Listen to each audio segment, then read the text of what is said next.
Oh, dude, I'm gonna deep dive again.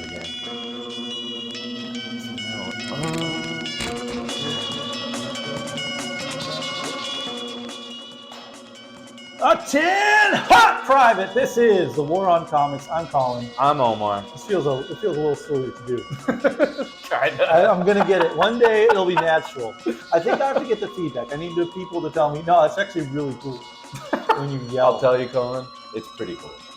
Well, you telling me you're biased. I have to hear it every day when I'm editing. I can say I'm not. And this is there it. was And no grading yet. This is the darkest moment of my life. This is truly sitting on the edge of the bed. Man. Speaking of darkest moment in our lives, our man Cerebus is trapped in a bar. Mr. Dave Sim says himself, never fall in love with a bar. And this is it. He's a barfly in this. The most Bukowski I think we can get in this. So I think what they call it in the sitcom, the bottle episode. Bottle episode. They're trapped in an elevator. They're locked in the gymnasium overnight. Yada yada. This is Dave Sim's bottle episode for Cerebus. Except it's not like one episode. It's like 201 to 219. So about 18 bottle episodes back to back. It doesn't. I'll say this. It doesn't feel like a lot of different episodes. This is another well-crafted kind of cohesive story. Yeah, and it fits in with the larger narrative. And before we start talking about cohesive narratives and all of that, let's just dive into it, shall we? Let's get in. Boom. Sick. We're good. I'm green. You're green. All right, so guys, book 11 of 16. It's crazy. We're home stretching it. So we are seeing the light at the end of the tunnel here. This is so last we left our faithful friend here. He was in this pocket dimension world of the Ascension, and he was talking to Dave Sim, the creator of the book, directly. And Dave was like, "Where do you want to go?" And after trying to stand his own ground, he winds up at the bar because that's where he wanted to be. And special request. Yes. So what we're left with, in one sense, is kind of a what I lovingly refer to as a bottle episode, where everything kind of takes place in one place, or the whole story takes place in one area, right? This bar at the edge of town, which is that guy. I mean, it's boom pushing in, and we stay there almost the whole way. Really. Yeah, which is such a exercise in claustrophobia. And if for whatever reason we open with, I think it's Deadeye, which is from the Bacchus books, from Eddie Campbell. You ever read those? I have never read them, but they have been one of, like, not that it's overhyped, but you see him everywhere. You see him a lot. Yeah, any store worth its salt has like a 4-foot chunk of Bacchus books. I have one. I've read a handful of them digitally, and I remember liking them a lot. And I was like, you know what? I like this too much to read it digitally. I'm going to buy the trade, and then I bought volume 1, and then I never read it. But or maybe never read it again. At least at this point, I've forgotten enough about it to where I could go back. I'm not saying we're ever going to break down all the Bacchus, but that would be an interesting run. That might be a nice run. I've heard about it. It's on the list, so it might be nice. Geez, okay, well, regardless, that's him. I don't know why he's putting him in this book. I think it's kind of a non sequitur of sorts. And we got that's a Paul McCartney, or is it George Harrison? I think it's a John, actually, with a George face or something. Jeez. Well, yeah, it's some sort of mock-up album with Keith hanging out with him. And so on one hand, it's like, it's just hanging out at a bar, and it's sort of a meditation on what bars are.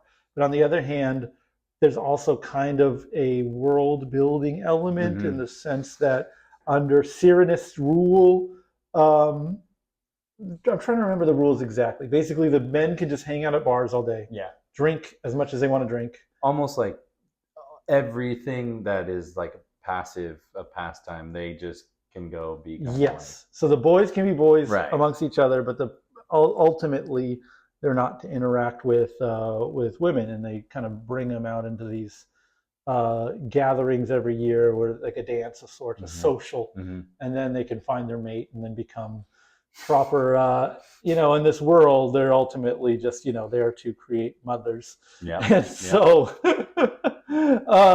if I pitch that to you, you're like, well, what are those bars like? And then we get this much exploration on this concept of just life in the bar, which is a lot of characters that Cerebus has interacted with before, and also kind of lets new ones in, including our Deadeye over here. Mm-hmm. And of course, you see, I'm trying to figure out the loophole exactly, but basically, Cerebus is a protected class in this world where the Thatcher character has to sort of acquiesce to him. And here's our Josh, what's that actor's name?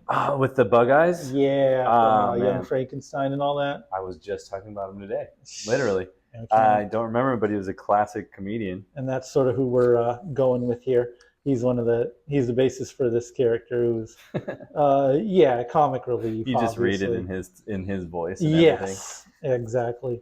And so you're just hanging out with Cerebus in this damn bar. Now, Dave Sim has in the forward, I think has this line. He's like, "Never fall in love with a bar." Yeah, the very last sentence. I think it's perfect. I love that concept, and of course because it's CD-ROM. Yes, and because we're in the bar, get ready to drink. You have a lot of Cerebus getting drunk. This is like that.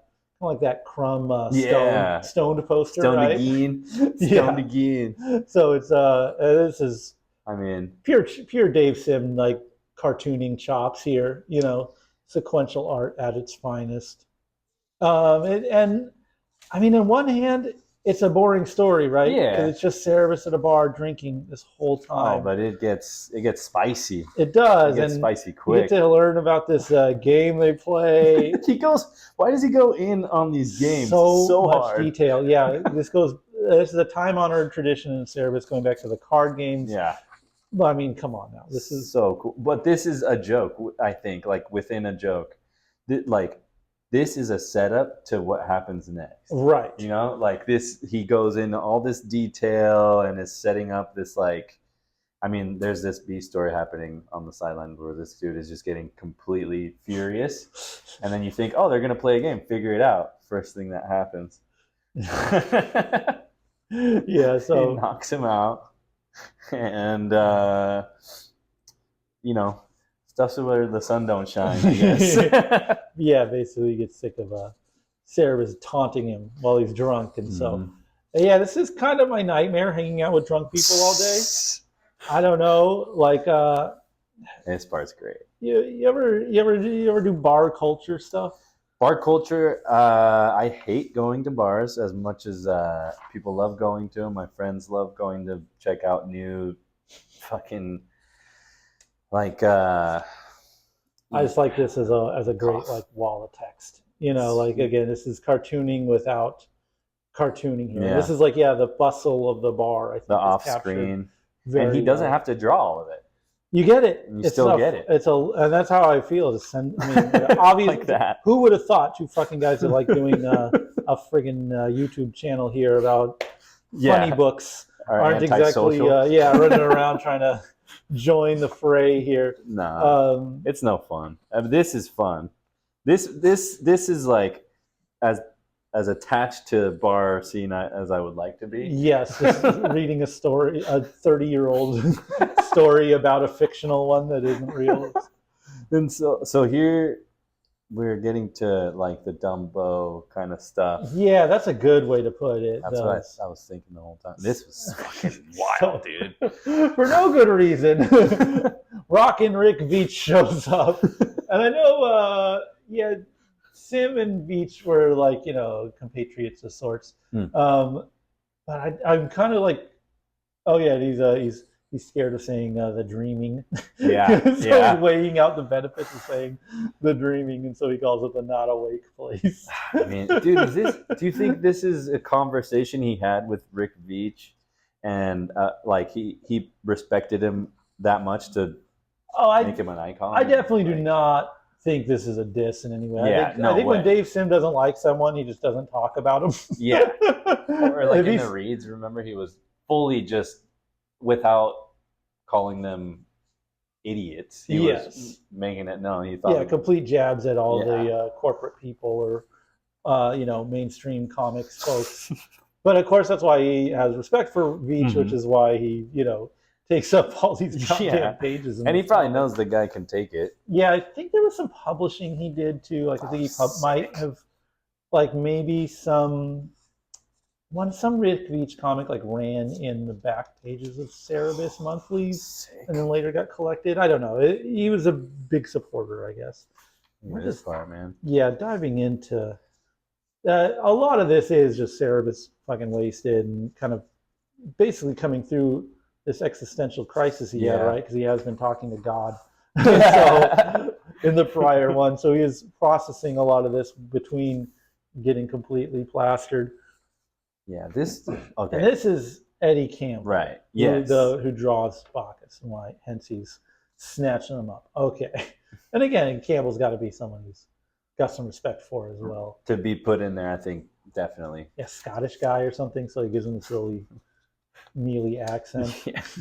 All the accents are like I don't know if that's called phonetic or whatever. You can just say it and it sounds exactly like how he would be saying it. slows you down a little. Like I kind of am annoyed by it in a sense. It gets clunky. When he's good at it, he's good at it. When he figures out the phrase, yeah, he's one of the best that I've ever read. Who like can do accents and make them. This is what is it, the Mercy accent, right? Yeah. You're just full of little surprises today. Yeah, it's like it's perfectly laid out, but it's still fucking annoying to read. Just because it slows you down and it's like, I understand it. It's for a bit and everything. Dude, imagine trying to hear it when you're drunk, when you can't even. Let's look at this. Look at this. Let's look at this has got to be some Gerhard getting wild with it, right? Is he letting Gerhard is he doing the characters? Because I remember at the beginning of their collab, he said, I do the characters, Gerhard does the background. It's got to be. This still feels very sim, all the characters. And then the level of mapping out they do whenever there's like a single place or a single room or a single house, like in Jacquard's story that we've read, they have the whole, what do you call it, like blueprints for that house like down. And if you're Gerhard and you're just drawing these all day, it's like you live in this house.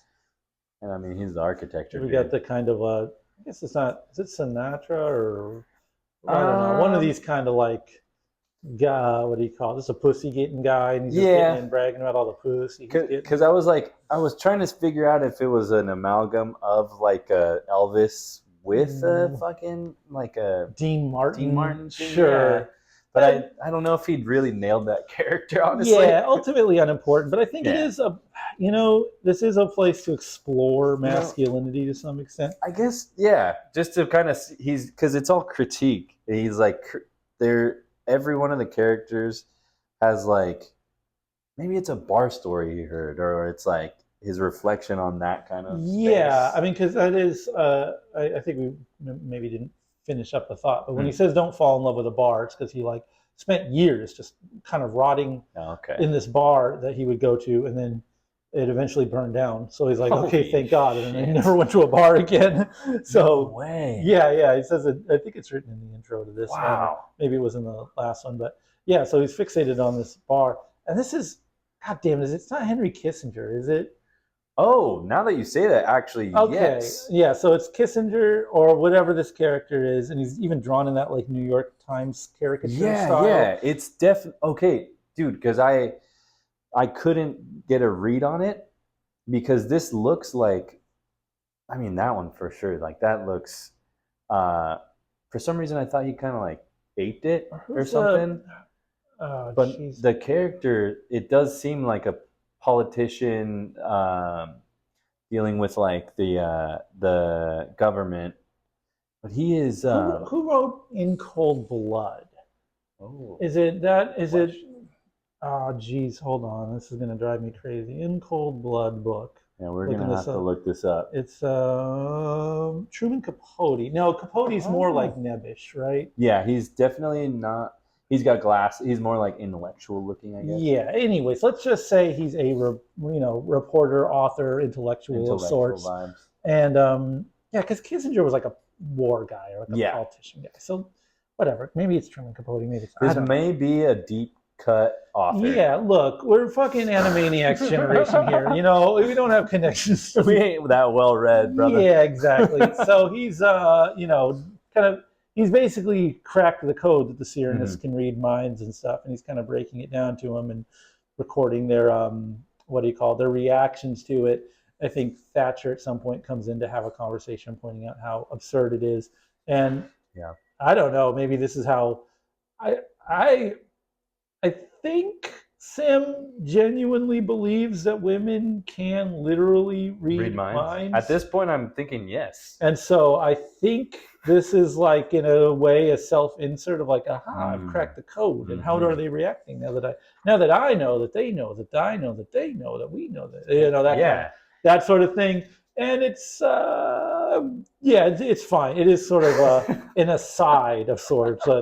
For as much page length as it gets, I don't think they really go anywhere with the story. Because I think it just keeps going back and forth to like the highs are really high and the lows are really low. Right. And it's these stories, I think it's another good like cartooning kind of page. Just a really good, like, this is a great panel, for communicating these emotions, Yeah, and Cerebus sees him yapping. Fuck, I actually didn't notice the details. Yeah, that's crazy. It's a really good page. Are you kidding me? Actually, dude, I didn't really dig in. Yeah, with that loud, annoying bar chatter in the background. Wow. While this very serious conversation is kind of happening here. Yeah, and he's kind of getting all this across with the text, and obviously he doesn't even care about what's being written. He covers it up. Yeah, absolutely. He knows it's just kind of a story. Geez, that is. I'm sorry. Let's go back. This is a really good visual layout, like graphics. Check it out on the screen here. It's actually just like the importance that this guy is taking up on this half. I mean, yeah, and like the way. Yeah, Cerebus is like getting a hit of this and is just appropriately kind of baffled while Thatcher kind of nervously thumps her feet there. Yeah. And he goes, so yeah, I don't know. God, this is such a very male-centered experience. Yeah. Obviously, it's called Guys, but like this. So here's Cerebus getting kind of bored with this like bar story that's happening here. Right, like he's just hearing them joke. He's like, "Oh God, these fucking." And they keep laughing at the same shit. Yeah, this is kind of like how I feel at bars. Just fucking, this is not cool. And so then he stumbles over to the intellectual corner, right, where this very serious, philosophical critique is going on, and he's out of sorts there, and he has to stumble back to the dummies. And just so like he cannot find his place. It's such a perfect kind of this part. Then they eventually hook him with the joke. They get him on one. Which is funny. These kind of moments, I feel like it is at some point you just get like torn down. Yeah, like, exactly. You break down. You can try to be as highbrow as you want, but a good good dick and fart joke will get you eventually. Get you every time. And there's a bit about these kind of girls that kind of wander through the bars, and they're looking for some kind of like romance, excitement or something. And I don't know. I don't think it has. There's actually a cool couple of pages. These are the kind of pagan dance kind of things where people meet up and find mates. Insane. Yeah, where they shove these men and women together. So you do see some sort of, I don't know what you would call mating situations going on. There are some asides outside of the bar.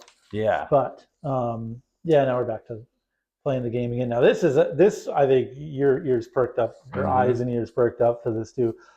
Again, a very great male experience. And I say that because I think, like, it's something I'm drawn to constantly, seeing men try to kind of talk about men's issues, and it's really talk about being between two places, because Yeah. where we're at now culturally, it's like you have these very gross like manosphere places, Mhm. which you got to fucking hustle as a gorilla alpha, and you got to take what you have and acquiesce others, because a real fucking predator, what they do is they have the eyes of the fucking gorilla and the heart of the tiger. Yeah. See, and that's why I do MMA with cops 4 times a week, because I want to fucking learn to protect my, you have that nonsense. Right. And then you have, I don't know, maybe On the other side. too introspective, feelingsy, sensitive stuff. So The stoicism side to it. I really appreciate when there can be just honest conversations about Mhm. about the male experience. And honest, again, it's rare because there's just so much horseshit on all sides. Al Bundy is not that. Andrew Dice Clay, like that was the stuff I grew That up. shit, That was yeah. my era, and it was like that is not really accurate, and the Morrissey is not really accurate either. So it's like what.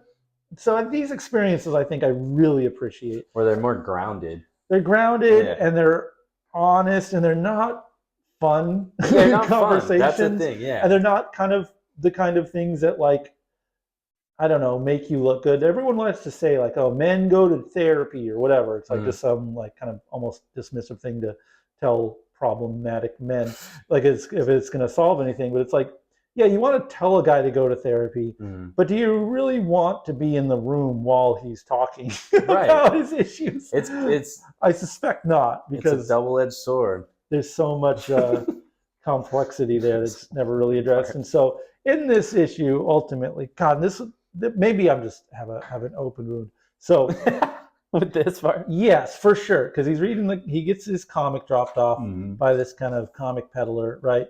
And Cerebus takes to it like a duck to water. He's obsessed. They've been previously reads have been all text and all words, and this, as you can see, it has the wanker. He's text and words intermingled. So the reads have evolved into this new pulp format.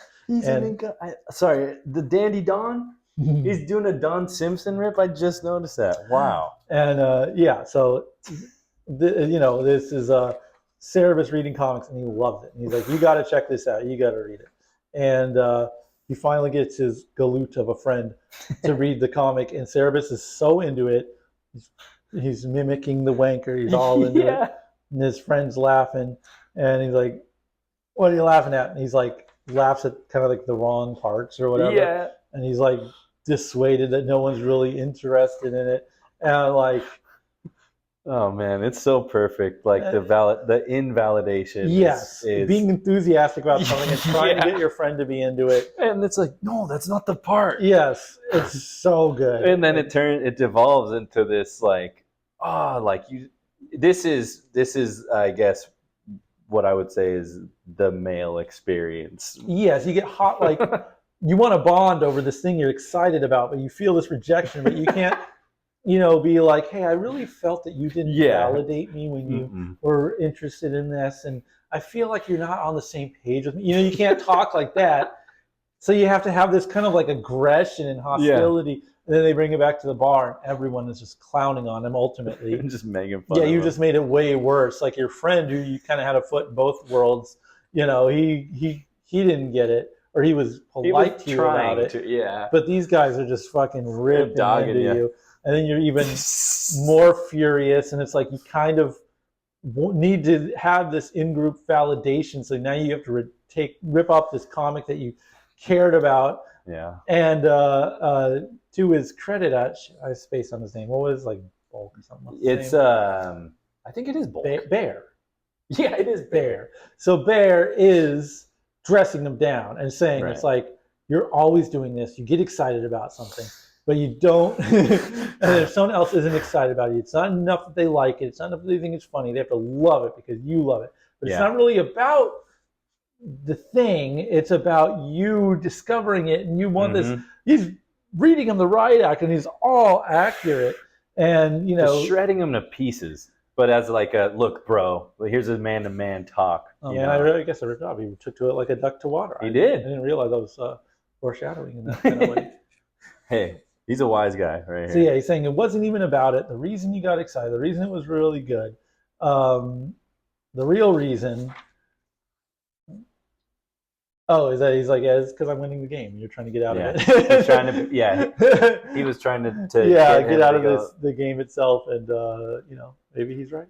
That could be. But no, I mean, what a strange and common kind of experience to get across. And I guess what they have that I didn't have is this bond over sports. But yeah, they go through it and kind of are able to beat each other up within rules. And he's like, that was a great fucking play. Ultimately, kind of gives it to him, and thus squashes the beef. Is that they kind of play this game together. It's like, man, where does this instinct come from? I don't know, man. It's just like mostly portray these characters like the pissing contest, It's Yeah. a little bit of that, but it's like, and this is like, I think again maybe within male relationships, this would be, the yowies out there are looking at this like it's a homoerotic thing, but it just shows how just nice you can have these kind of male relationships can be. And then, oh Jesus, do you have any idea who this guy is? I think he might be a side character from Bacchus, if I'm not totally crazy. The art styles in here, that's pure Eddie Campbell style. Yeah. But it must be from Bacchus. But it's an aside. He's just this little freak who kind of is not accepted in the in crowd of these. These are some of my favorites, though. Oh yeah, some Too Much Coffee Man love to see it. Yeah, I don't know why he should. He's just there. Is it just like, did he ask to use them, or I mean, again, he's just fucking going for it? Yeah, this is like the mid to late '90s, like. Not a deep pool of guys. Mm-mm. Got the heavy metal era Stones, Mick Jagger. There's Keith Richards. That's Keith. That's Keith, all right. So story-wise, I mean, as far as macro story, I don't know if we get too much. Yeah, illuminated. It's kind of a slice of life, right? Mm-hmm. I think it kind of goes on. Oh yeah, and it's as I don't know. You could say kind of a sexist trope or whatever, but basically, Bear's ex comes back and kind of is going to snag him, and everyone else hates her. And they're like, "Well, once she comes to town, we just got to go. It's over. She's just going to annoy everyone." They get turned off. They're like, "All right, and time to pack it up, time to move out." And Cerebus is like, "You're going to leave because of this annoying lady. We're going to hold that down." And so basically, everyone goes. And then we're just left, Bear and Cerebus say goodbye, which is also kind of a male thing, which is a strange experience if you don't know how to deal with it, or if it's like a lot of people don't deal with it well. Like, you have to kind of give your friend up to a girl. Yeah. We're older, so I don't think we have to deal with that. But like high school era, it kind of is a big deal, right? I mean, it is definitely. You go from hanging out every single day with this person usually, and it's all of a sudden. Yeah, what am I? Sneaked? Yeah, you're like, dude, we formed. Yeah, there's a couple friends like that, and it's still I mean, you have to get better as as you get older. I mean, there was a time when I probably didn't handle it very well. Again, when I had a 1 in front of my age, with but this chick shit. Yes, ideally, you got to just get. You can't. It's the worst look, right? Being jealous of your homie's chick. It is like, does that suck? I mean, I was always really like, yeah, dude, bro, we'll hang out whenever you're down. It's just a fact of life. You got to kind of take I think most of us. You have to take a back seat, and like if you don't, you'll never win that fight. You'll never.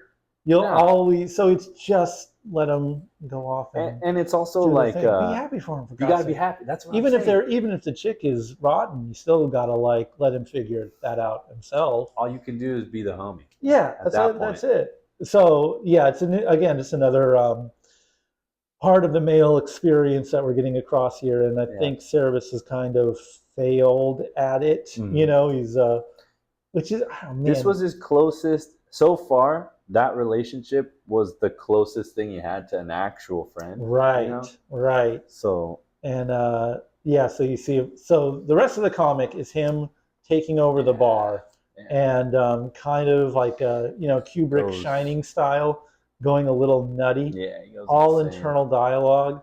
I don't know, I really love this. I think it's something Sim does really great. I think he probably has a lot of internal I dialogue think he himself, does. He maybe. must have this madness that just like to make these characters feel this like kind of potent or something. Yes. He has to talk to them so much that like this was fucking great. Yeah, so it's Cerebus just behind the bar in the outfit, taking over as a bartender, and kind of going through all Just the like motions there.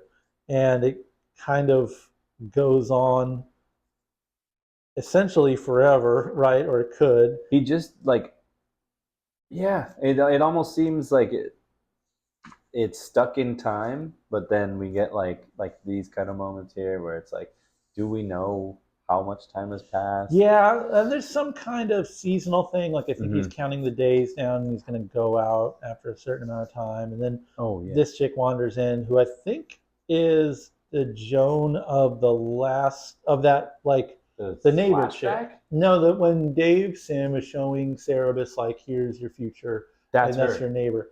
I It think, looks like her. yeah, or it's enough of her to draw the comparison, and basically him and her start seeing each other, Yeah. and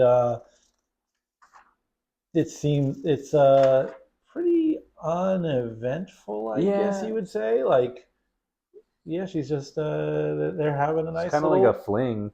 yeah, and he's talking about leaving her eventually Yeah. to go hang out or wherever he's talking about. He's talking about leaving her eventually without telling her as He much. just has no interest in keeping like anyone that's not because I think he Yeah, mentioned Jaka a couple times, or there was a mention of it was either in the past story or in this one they're where going out to date on another oh bar. yeah, at a different place, and this is their Yes, server. Yeah, I forgot. and it's his wife's place.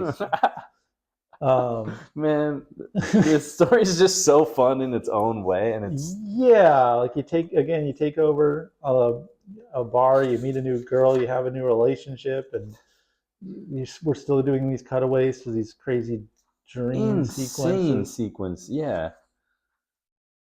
Uh, blood. I mean, and that's kind of mostly it. This is mostly a like a Looney Tunes esque kind of right, section here. for sure. Yeah, he's kind of sees this, has some dream, kicks her out, and Yeah, and he's if for anyone noticing at home, he is putting on some weight, and I think they talk about it right because of the drinking. The right. drinking is making him kind of sponge up. Yeah, so he's still, again, this is pure shining, right? He's Yeah. still just at the bar as a Oh, bartender. Hemingway. I think this is the Hemingway part, right? No, this is so the epilogue here, which leads into the next story, of course.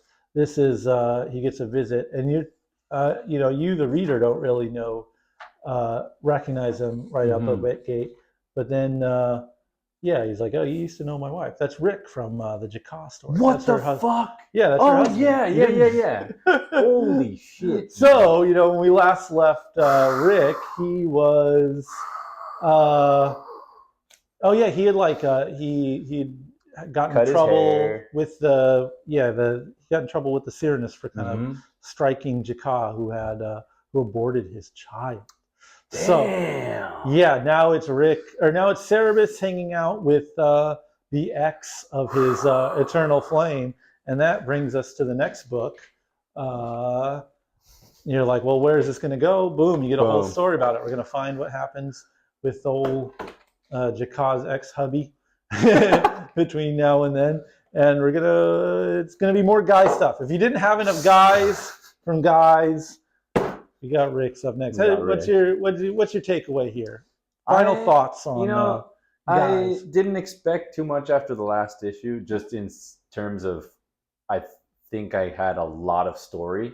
Yeah, Where do after you meet your maker. Yeah, where do you go from there? It has to be somewhere like mellow or just on Earth. You gotta Yeah. land your guy back onto planet Earth. Yeah, I really like this one. I think it's maybe Badass. like not the I wouldn't even know how to take this story outside of the context of the rest of Cerebus. Like Yeah. Jakaw's story or Melmoth, which I keep coming back to. Like I think you could give those to someone and say, you're not going to get as much out of this if you read these isolated, but it is a self-contained story to some extent. Yeah. So maybe this will be an in. Whereas I don't know that this has any meaning to anyone. It really is like, I found myself, if I were to read these, I had a Lucy of this at one point and I didn't get it. So I didn't, I think I had probably, it was one of like the middle issues I remember. It was one of these guys, somewhere in the middle. Yeah, I don't know if there's any individual issues that you could read a Cerebus that's going to get you that's in. not going to give you any of the story. So needless to say, a 25-page or 25-issue collection like this, it's almost like season 5 of a sitcom. Like if you don't know, that Kramer is the wacky neighbor.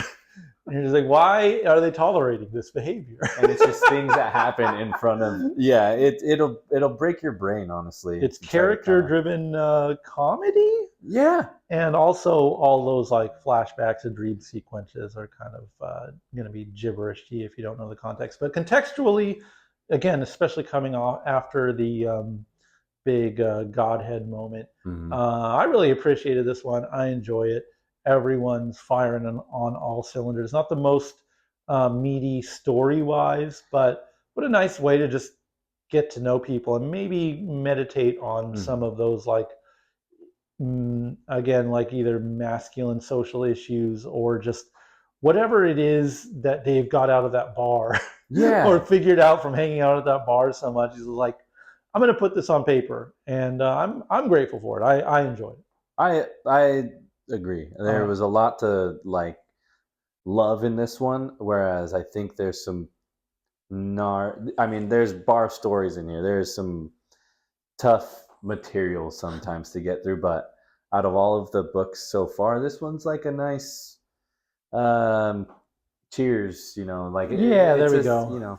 They're like, don't go into this and think I'm getting another epic out of this one. It's like a quiet story in its own way, but I think it still has its craft like at an incredible level. Slice of life manga? Yeah, there you go. There you go. All right, let's. What do you go Canadian? Yes, we'll send them home, and we'll see you guys next time. This is going to be a great story. We're almost there, folks. We're getting it.